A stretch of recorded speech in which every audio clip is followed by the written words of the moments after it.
హైదరాబాద్ మేడ్చల్ జిల్లా జీడిమెట్లలో మల్లారెడ్డి యూనివర్సిటీలో విద్యార్థులు ఆందోళనకు దిగారు.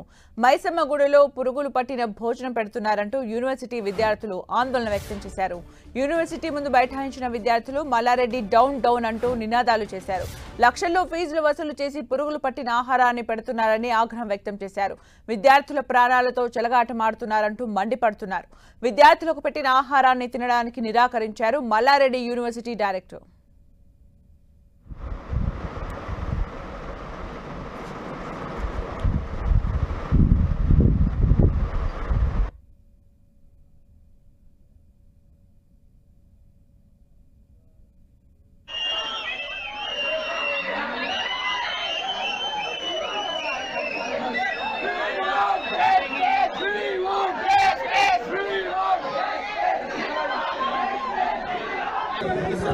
ఫోన్ చేయను, ఫోన్ కూడా చేయట్లేదు కదా.